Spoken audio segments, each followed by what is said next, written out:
Governments will never save the people. They exist to exploit and destroy the people. There is but one force that can save the people, and that is the people themselves.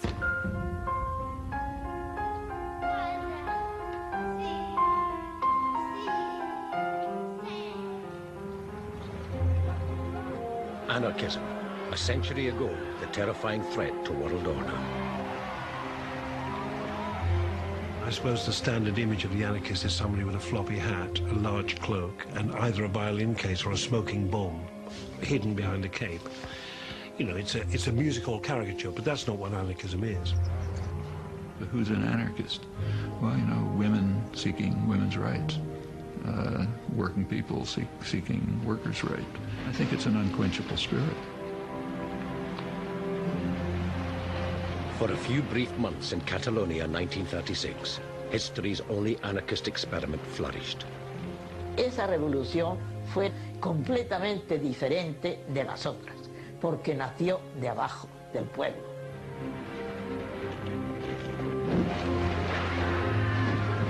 And it was a woman from the far side of Europe who reported its rise and its final defeat to the world. English-speaking workers, why are you sleeping while your Spanish brothers and sisters are being murdered? Where are your traditions? Speak. Act.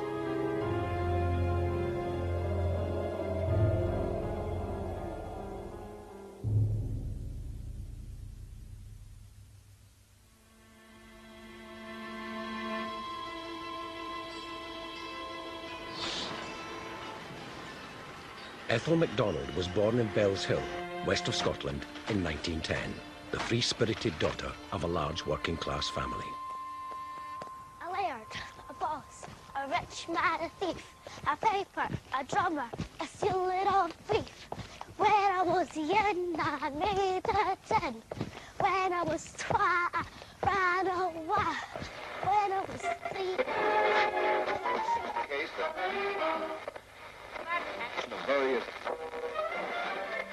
1914. The Great War begins, killing 8 million men, women and children. 1917. Bolshevik Revolution in Russia. 1980. Women in Britain win the right to vote, but only for those over 30. All efforts at compromise between the Trade Union Council and the government regarding the position in the coal fields have failed. 1926. General strike across Britain. 1927. 20,000 stormtroopers march at the German Nazi Congress in Nuremberg. 1929. Stock market crash in the United States triggers the Great Depression. 1931. The Spanish Republic is declared. King Alfonso leaves Spain. Barcelona, every town and hamlet fill the streets in one vast, delirious demonstration of delight to mark the birth of the Republic and their newly won... When I was 8, I was 2nd Street. When I was 9, I could write a line. When I was 10, they gave me a pen. When I was young, I made a 10. When I was 12, I ran away. When I was 3,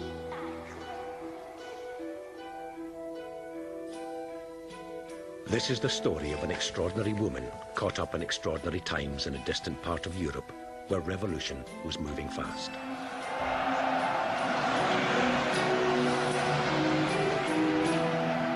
Spain is the place where the future of the world is being determined. It's not just another little local difficulty. Spain was the place where fascism and democracy would finally meet face to face. At the age of 19, Ethel was seeking work. A star pupil at school, she, like most girls in the 1920s, left without qualifications. In the classroom, she was even more interested in politics than her lessons, joining the youth movement of the International Labour Party. Ethel was hardly alone in looking for a job. The Great Depression had Scotland and most of the developed world in its grip. British unemployment in 1933 exceeded 3 million. The women in Ethel's early life would have cooked and cleaned all day long for families of up to 10 children. Many took part-time work to eke out their men folks' paltry wages, cooking and cleaning again for the families of the rich.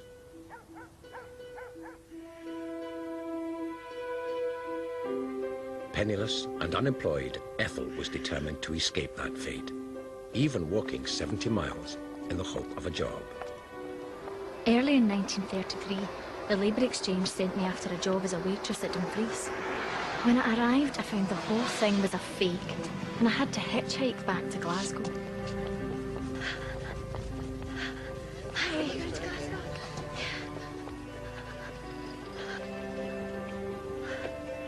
Great. Thank you. This wasn't the first time Ethel had been enraged by management and bureaucracy. In every job she had found, she quickly challenged conditions and payment. Back in Glasgow, she went immediately to an advice centre run by well-known political campaigner Guy Aldred.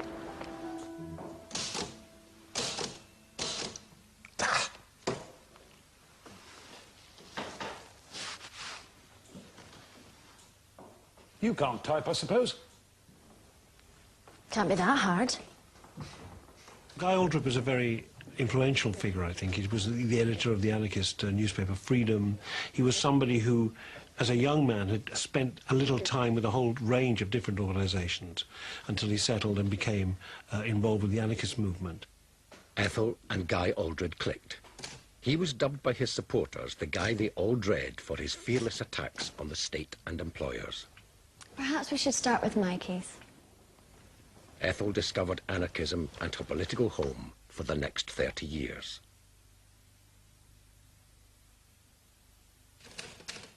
Guy assembled a small team of activists in his advice centre.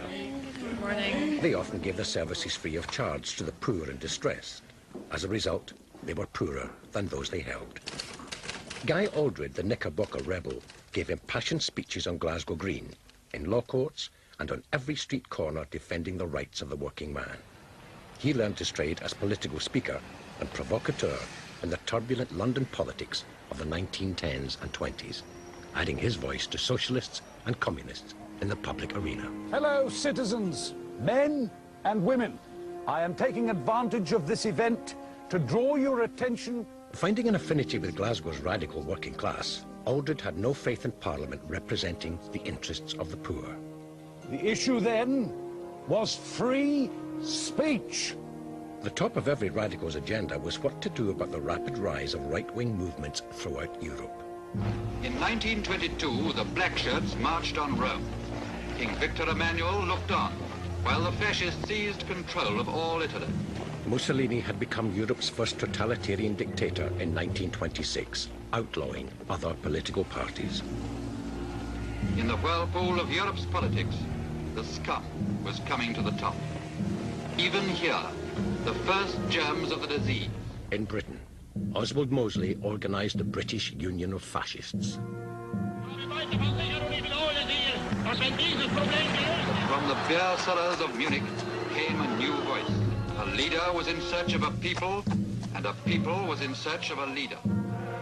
In Germany, Hitler became Chancellor in 1936, immediately setting about rearming the country and creating the SS. Democrats and radicals alike, the spectre of fascism was terrifying, and they knew that a final terrible showdown with the extreme right was inevitable.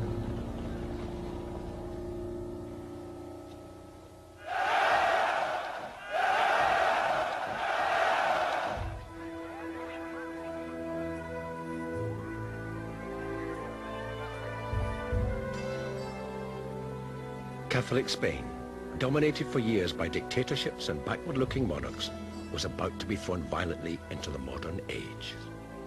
It seems almost incredible that those folks that cried, Viva el Rey, should soon be yelling, down with the monarchy, death to the king, death to the queen, Viva la Republic. In 1931, the old monarchy had been overthrown and the new republic declared.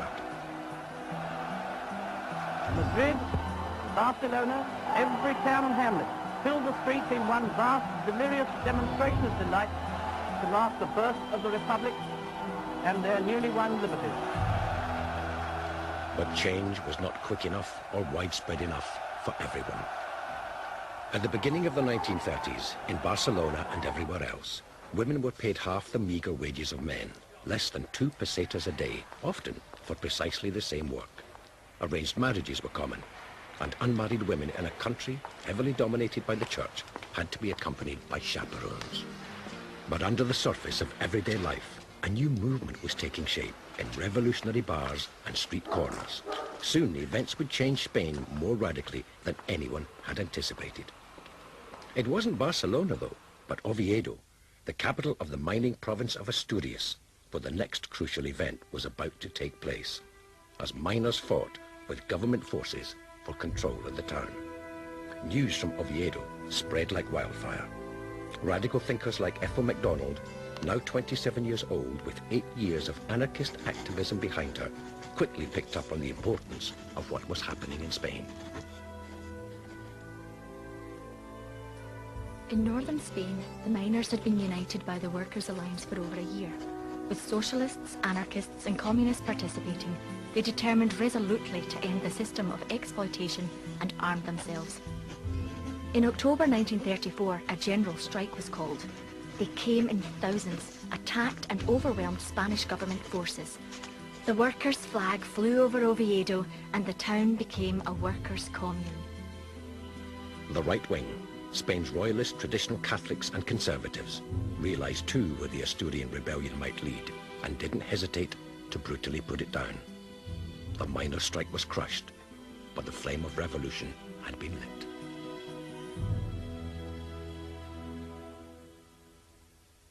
Spain is in the grip of an election. All parties have made their appeal to the people, and Barcelona has good reason to be satisfied with the result, a clear victory for the parties of the left. Things begin to accelerate in February of 1936, when a Republican government is elected on the same program it had been elected on 5 years before.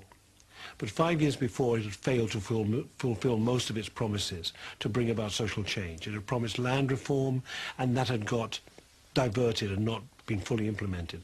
It had promised trade union rights, and those rights had been driven back in the previous couple of years. It had promised secular education and limits on the power of the church. None of this had really been carried through. But elections in Spain don't blow over after a little mild cheering. Socialists and others, suppressed by the last government, no sooner hear the result than they start letting off steam. This time, the movement, the working class movement, the anarchist movements, the political movements decided that they wouldn't wait for it all to go through the proper channels, for it to be legislated and carried through legally. Instead, the initiative now was seized from below. The Spanish Democratic Republic was caught in the middle of two opposing forces. The army and the monarchists were losing patience. Socialists and anarchists gaining confidence. People across Spain began to choose sides. Between the 18th and 20th of July, the Spanish military rebelled against the Republican government. Generals, including Franco, struck at all the major centers simultaneously. Civil war in all its naked horror inflames the whole of Spain.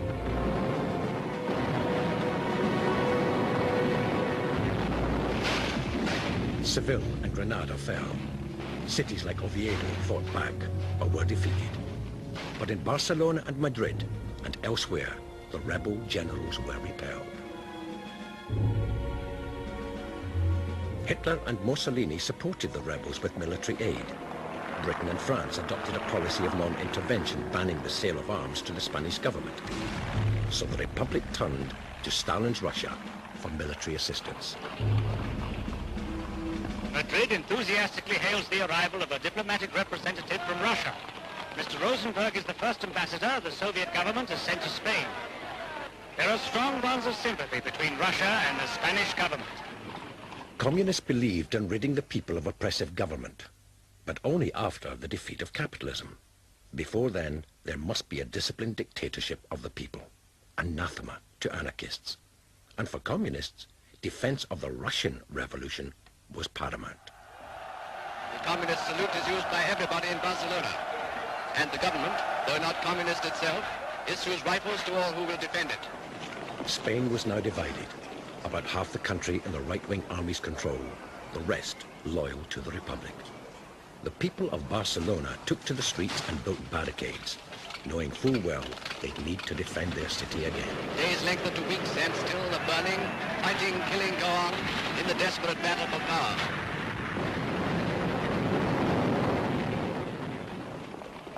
Radical thinkers and activists the world over were galvanized into action. Spain was the arena for the showdown between left and right. Help save Spain? For Ethel, that meant doing what she could locally. Join the workers in Spain. Writing, editing and distributing news sheets and calls to action. Help save Spain.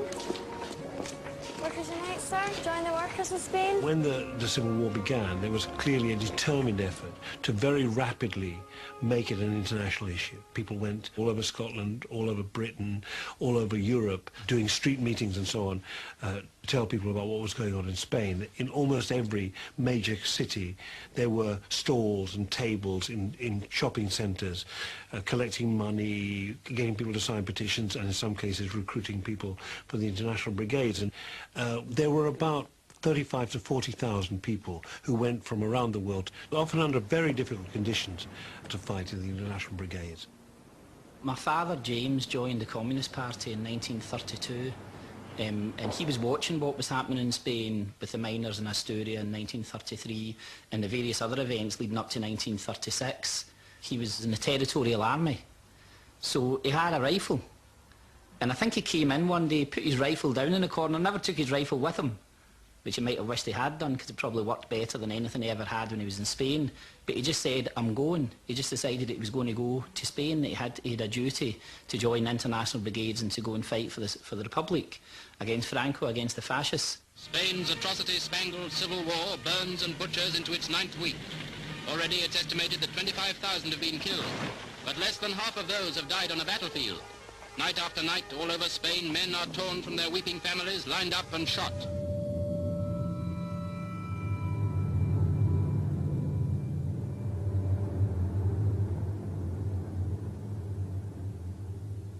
André Prud'homme, leading French anarchist, wrote to Guy Aldred from Barcelona, requesting an English-speaking journalist to inform the world of Catalonia's revolution. Well, we don't even have the funds for the bus journey out of town. Well, what an opportunity. With her writing and propaganda skills, Ethel was an obvious choice. Glasgow anarchists managed to raise funds to send her and her comrade, Jenny Patrick, to London, where sympathisers raised money to get them to Paris.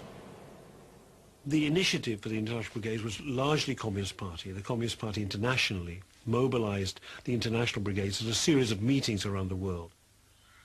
From Paris, sympathisers' generosity got us to Perpignan.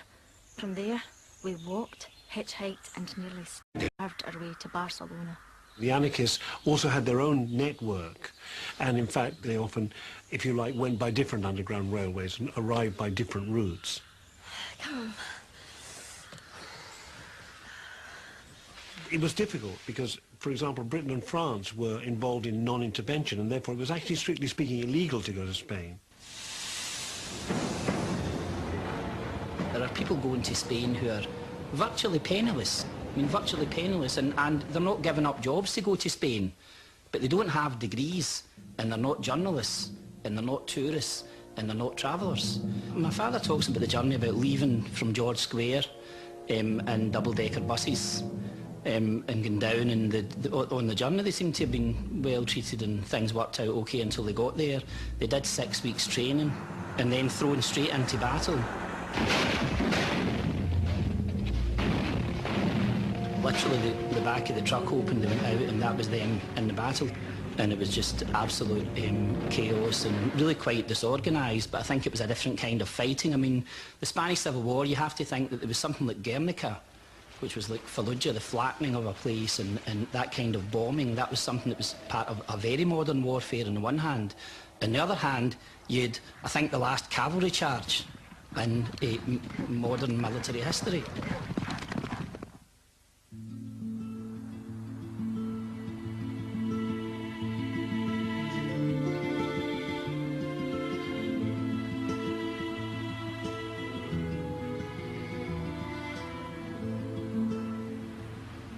The battle between Republicans and right-wing rebels hadn't reached Barcelona yet. In that city, a whole new way of living was being explored, especially in Barcelona's old town, the epicenter of the anarchist movement.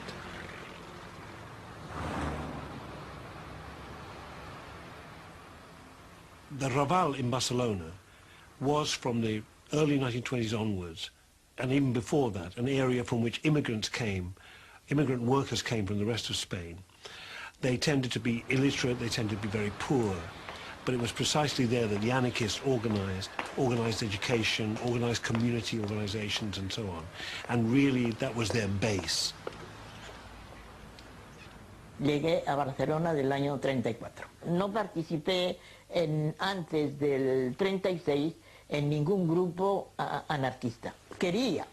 Lo que sí participaba era, con mi padre, en todos los mítines, ¿no?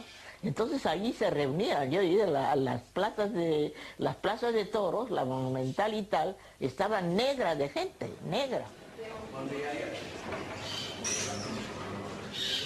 The Café La Fragua was a kind of typical restaurant for working class people. Long tables, simple furniture, basic food, cheap and available, lots of noise, lots of debate, lots of discussion. So this is Barcelona. This is Barcelona where there's a power on the ground, there are organizations, the streets are controlled by people's militias, the factories are controlled by workers' committees. There is a real new kind of power emerging in Barcelona, a workers' power. Instructions from above, from the government, were no longer simply accepted. Even simple requests for curfew, for example, would be debated, overruled. Ja ho sabem, camarada, però no esperem ordres de dalt. Sabem el que passa. Els carrers estan organitzats i la gent sap el que ha de fer. The people felt they had the power.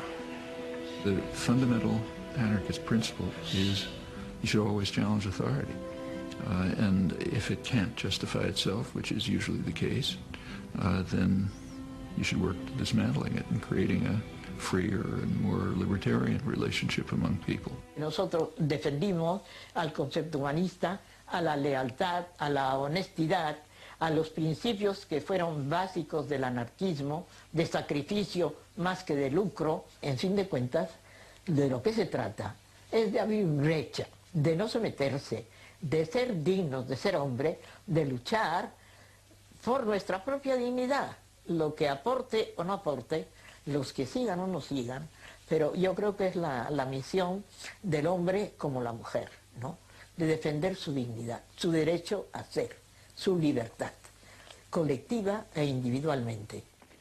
It looks from the outside as if there was a spontaneous anarchist revolution in 1936, but it's really misleading. There was a long preparatory period just in the general population, in which the ideas, assumptions, the conceptions of how to run a more free society just became instilled in people.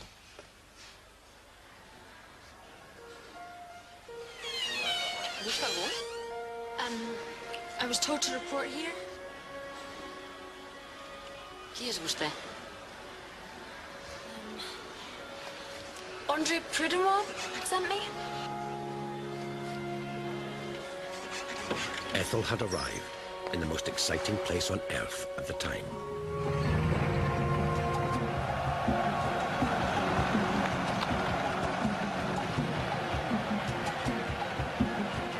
For 10 extraordinary months in 36 and 37, the region of Catalonia became the center of one of the most radical revolutions in world history. Some 3 million men, women and children were involved. In the countryside, surrounding Barcelona, peasants formed communes on land confiscated from the old ruling elite. Workers took over the factories. Police were replaced with civilian self-defense forces. In Catalonia, 3/4 of the economy was under anarchist control. Hotels, shops, barber shops and restaurants were collectivized and managed by their workers, often making them more efficient. En la calle Viladomati Gran Vía de un antiguo convento, y ahí se hizo, primero dice Universidad Popular y luego quedó en el Instituto Libre. From each, according to his ability, two each according to his needs, was put into practice. In some communes, money was entirely eliminated and replaced with vouchers and bartering schemes. A partir del moment que la revolució s'extén per Catalunya, en algunes de les zones catalanes, al centre o a la zona costera, hi ha algunes col·lectivitzacions en mans d'anarquistes que sí que deixaran d'utilitzar la moneda corrent i que faran un altre tipus de moneda o fins i tot utilitzaran el sistema de l'intercanvi. Però bàsicament aquest tipus de substitució de moneda per l'intercanvi és més un mite que una realitat que s'estén per tota la Catalunya revolucionària de l'any 36.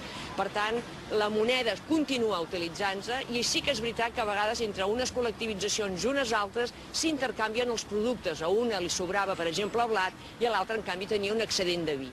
Every facet of life was being experimented with. It was an extremely successful, maybe the most successful case of people actually taking their lives into their own hands, running it successfully. Very poor people. I mean, I remember as a child back in the around 1940, when I was just learning about these things, reading the documents of the collectives, and some of them were very moving.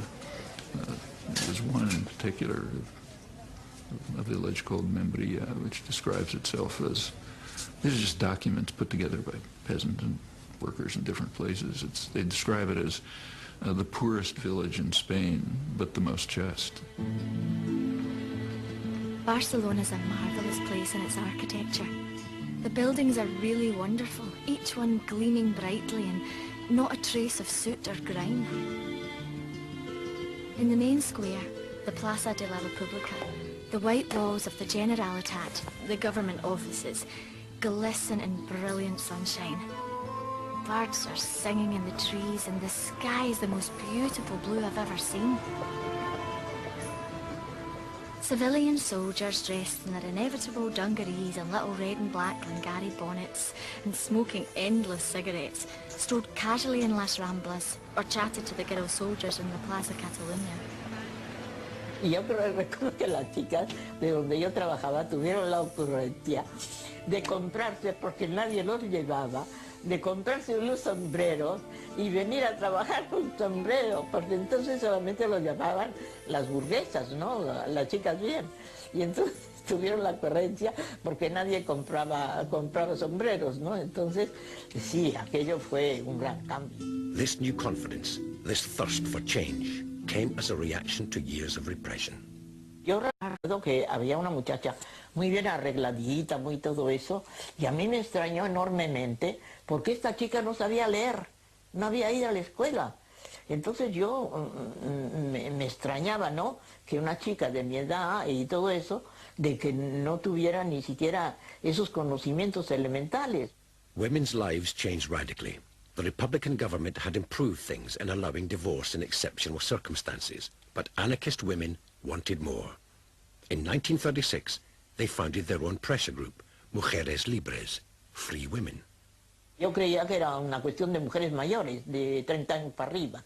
Entonces yo no llegué, sí conocí algunas que estaban en Mujeres Libres, pero es que tampoco me hablaron ni me hicieron, ¿quieres apuntarte? No tenía ni el PUR, ni contra, ¿eh? Luego ha sido cuando yo, que compraba el periódico y la revista, luego yo le he dado toda la importancia que aquello tuvo. For the first time in Spanish history, women had a real say, politically, economically, and in the home. The Spanish term, for example, mi mujer, meaning my wife, but literally my woman, was immediately replaced by mi compañera, comrade. Había un verbo que se popularizó, fraternizar. Fraternizar, aquello era la cuestión de fraternizar. Los primeros días, desde luego, fue algo magnífico, tú. Mujeres Libres numbered 30,000 women at its height. They set up a women's college in Barcelona, which by 1938 was taking in 600 to 800 female students per day. Y lo que querían, sobre todo, es cultivarlas y prepararlas para que tuvieran un rol en la sociedad. Porque decir, tú eres una mujer, eres ante todo una individualidad, ¿comprendes? Entonces tienes derecho a escoger la vida. No estás condenada, no estás condenada a estar en el hogar, ni estás condenada a ser madre, ni estás sobre todo el derecho de ser tú misma, lo que tú quieras ser, ¿no? They opened maternity hospitals and schools and organized military training. There were, particularly among the anarchists, very fine, very combative women militias. And Ethel went into that world where she would have met people like her, young working class women who were involved in a fight for workers' power and a fight against fascism. I had difficulty deciding which soldiers were young men and which were girls. They were dressed exactly alike, but as we drew nearer, we saw that all the girls had beautifully permed hair and were strikingly made up. Through the streets, naked murder is stalking, the ever-present spectre in a country divided against itself. In the rising of fascists against the government, brother raises his rifle against brother. Seville, Saragossa, San Sebastian, from all these places known so well to holidaymakers in times of peace, pictures unfold the cataclysm that has taken toll already of 20,000 lives. In Spain, as in the wider world, stories of violence attributed to anarchists made the headlines more often than their revolutionary experiments. For many anarchists, non-violence is central to their cause. However, there can be no doubt that in the prelude to and during the Civil War, hundreds of churches throughout Spain were attacked and burned. As many as 700 priests in Catalonia were killed. Some of these atrocities must be blamed on anarchists, but there are many groups involved with the rebellion against conservative Spain. Trotskyites, communists, and the right wing themselves, seeking to vilify anarchists and the Republic generally. At the early stages of the Spanish anarchist revolution, there were acts of violence, like killing of priests, for example, burning down of churches and so on, which were unconscionable, but were a reaction of very oppressed people to highly oppressive institutions, which had been crushing them for centuries. And when people liberate themselves, unpleasant things happen. Anarchism is not a doctrine. Nobody laid down the dogma. I think it should best be looked at as a kind of a tendency in human thought and human action and human affairs, a tendency which is certainly based on principles. Fundamental principle is that authority is not self-legitimating.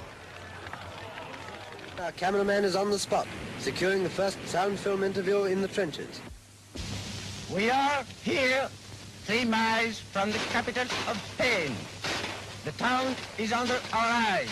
The Spanish Civil War was the first truly media war of the modern age. Radio, film, and poster art were all brought into play.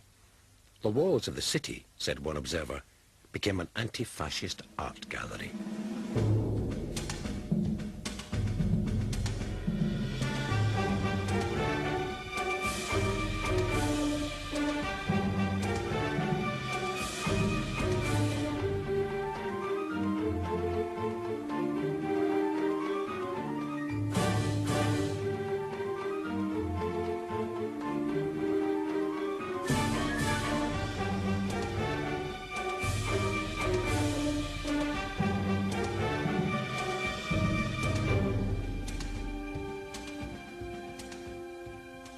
Ethel took no time settling in. From the moment she arrived, she recorded, commented on, explained events in Spain generally, and Barcelona specifically. She sent her articles home to Guy Aldred to print in news sheets and pamphlets. Our victory is sure because the Spanish proletariat has the will to conquer. The almost superhuman determination of the workers on July 19th, when they destroyed, without any preparation, the whole fascist army in Catalonia, will be repeated on the fronts of Andalusia and Aragon. From our cameraman in the vital northeast sector of the Spanish war front comes news that is no less important than the attack on the capital. For with the world's spotlights on the fight round Madrid, we're apt to forget that Catalonia and its capital Barcelona are by no means conquered.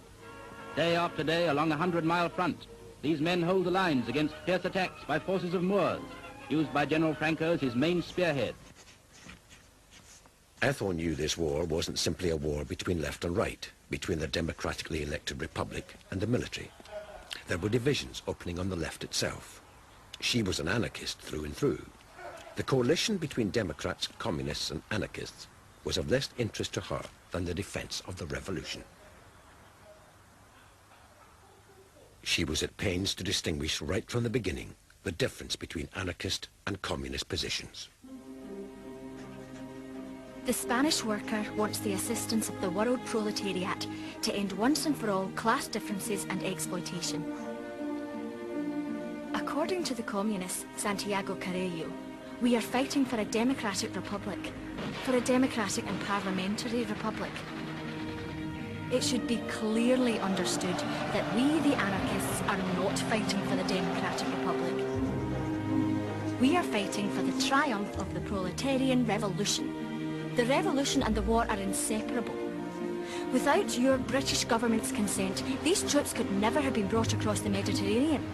Without your apathy, the Moorish troops would never have entered Spain. The anarchists were organized around the CNT, the National Workers' Confederation, the largest trade union in Catalonia. From within the CNT, the Iberian Anarchist Federation, the FAI, operated the political and campaigning arm of the movement. At this early stage, anarchists and communists were still working together, but the ideological and political differences were profound. At the start of the war, the Communist Party was very small. Probably had 3,000 members or so, compared with the hundreds of thousands who were in one way or another led by or influenced by the anarchists. They were small, but because they, if you like, because of the international connection, because of their connection with Russia, they had, if you like, an authority or a possible weight greater than their numbers. And therefore they went to the Republican government and offered their support, and in doing so, really they were kind of deploying the promise of Russian support too. Ethel wrote about everything. The progress of the front line, almost within hearing distance. The tensions between the factions. The work done in collectivized villages and factories. Living and working in a city on edge, waiting for a attack at any moment, was a rich source of material.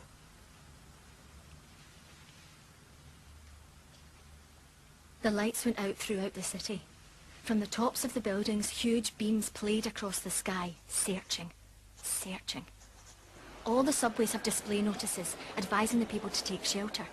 Hurrying to and fro were the militia, armed. It was marvellous. It reveals wonderful determination. The 15th International Brigade was where the majority of volunteers were placed. 40,000 people worldwide came to fight in Spain. Over 2,000 British, a quarter of them Scots. Barcelona, November 10th, 1936. This evening we went to a meeting of the French and German sections. D'on êtes? Pardon? Que d'on êtes? Ah, désolé, mademoiselle, je parle pas espagnol. This place is full of people of all nationalities. Most of them are about 25 to 30 years old. Romanians, Bulgarians, Russians, Germans. This is the kind of international that will unite the human race.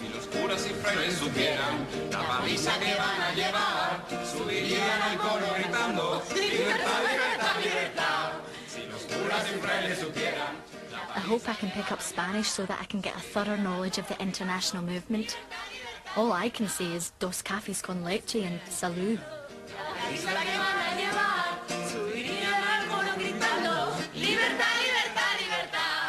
Everyone says that Spanish is simple.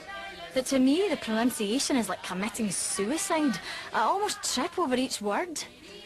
Nothing depresses me so much as the fact that I don't understand what's being said, and I'm unable to ask exactly what I want. It gives me an inferiority complex. All languages are spoken here, but those who understand English are few and far between. Truly, I should feel cheated if I was to leave Spain with nothing attempted and nothing done. I feel my future depends on making good here.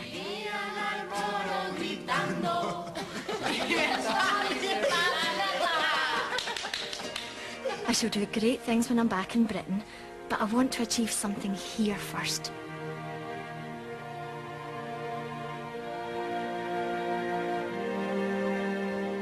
Ethel's journalistic and propaganda skills had been noticed.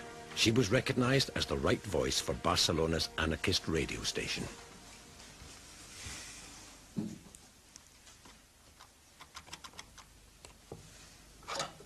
Radio was the new and compelling media of the day, and fast becoming an important weapon in Spain's ideological struggle.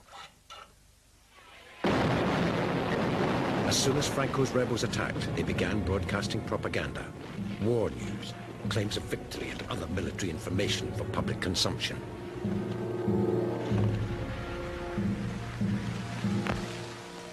Every radio station was directly controlled by either the rebels or loyalists solely for the dissemination of propaganda.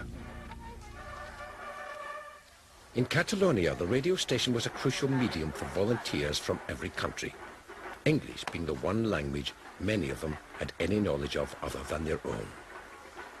2, 1, dentro. Yesterday I went to a small place outside Barcelona called Sabadell. A group of young comrades have taken over a house, and there they have a school for mutual instruction. The FBI headquarters in Sabadell are in an old... I think it's an interesting thing to look at, the huge importance that radio had, and radio voices, and how enormously significant they were in building morale and mobilizing people for the resistance to fascism in Spain. They have definite ideas of action, not mere theory. Barcelona was the center of the revolutionary resistance, and her voice, her daily broadcasts, as part of the, of the kind of propaganda and political machine of the anarchists will have been important. Of course, the best-known radio voice of all was La Pasionaria, with her No Pasarán slogan. She spoke almost every day on the radio and became well known in Spain and beyond. Strange, really, because in a sense, both these women came from similar backgrounds, working-class backgrounds, from kind of industrial areas.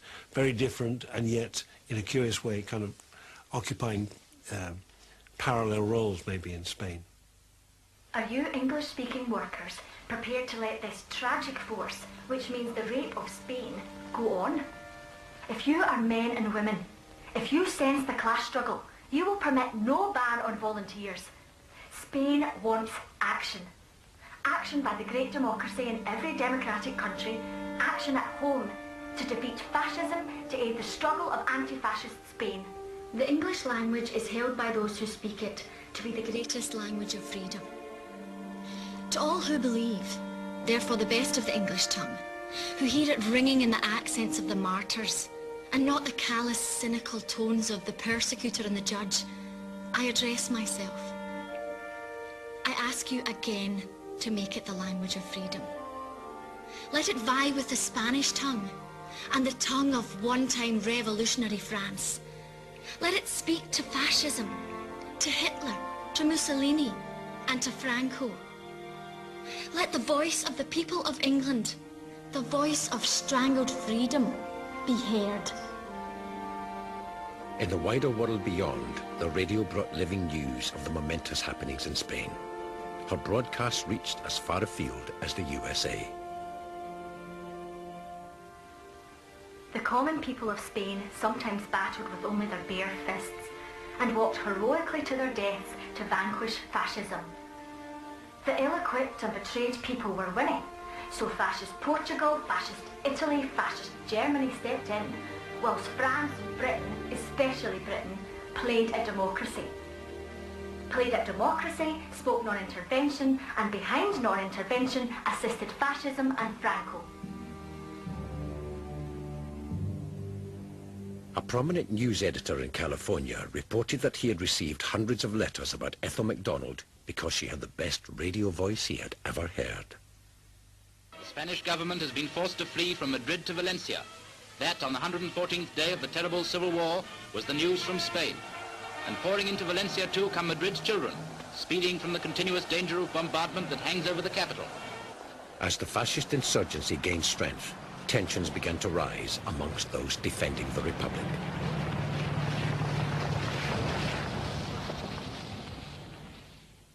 On November the 14th, Buenaventura Durruti, a leading anarchist, returned from the Aragonese front, where he commanded a force of 5,000, the legendary Durruti column. Ethel reported his sudden and mysterious death on the 19th of November, 1936. I was at the internment. The streets of Barcelona were packed. Durruti's dynamic integrity is a serious loss to the workers' struggle. Except for the fact that liberty does survive the death of its prophets and its warriors, one would wonder what would come of such a loss. His body rested all night in the hall of our headquarters. We honour his memory and the uniqueness of his energy and courage combined. Durruti was shot either by a sniper or accidentally by his own pistol. But in the heightened atmosphere of Barcelona at the time, his death provoked further division and rumour, even amongst anarchists themselves. Sobre la mort de Durruti hi ha encara una sèrie d'hipòtesis obertes. En concret n'hi ha tres. Una és que el van matar els propis anarquistes, sobretot els anarquistes més radicals, contraris a que la CNT i formessin part dels governs. Una segona interpretació és que va ser assassinat pels comunistes, és a dir, pels que deien els contrarrevolucionaris, i la tercera és que se li va disparar la seva pistoleta que duia sempre penjada. The disagreements between the various Republican factions was becoming a problem. Anarchist leaders felt they needed to take action. With the fascist threat coming ever closer, the Madrid and Barcelona headquarters would soon be involved in fighting. Bé, els anarquistes durant aquells moments, a setembre del 36, estan rebent de part dels comunistes com una pluja enorme d'epítets, és a dir, tant els hi diuen que són uns salvatges, que són uns incontrolats, que perdrem la guerra per culpa dels anarquistes. Tota aquesta unió de coses i de forces fa que els dirigents anarquistes considerin que és necessari entrar en els governs. Intervenir en el govern significa anar en contra dels principis anarquistes, que no són, estan en contra de la política, en contra de l'Estat. With a report that Madrid is almost completely surrounded by General Franco's army, the center of government hopes in Spain is in Barcelona, probably the only city that isn't immediately threatened by attack. The relative peace that had allowed the Catalan experiment that Ethel had found so fascinating was nearing its end. There is trouble in Barcelona. At 3 p.m. on May 5th, 3 lorry loads of police made use of the siesta hour to launch an attack on the telephone exchange. They seized the ground floor without difficulty, but our comrades in the building barricaded the stairways and swept them with machine gun fire. The attack in May 1937 on the anarchist stronghold, the telephone exchange, came not from the fascists, but from the communist-backed government. For Stalin and for the communist movement worldwide, the key and prevailing concern was that there could be political alliances and understanding between Russia on the one hand and France and Britain, above all Britain, on the other, because Hitler was threatening Russia. So Stalin's vision of what was going on in Spain had less to do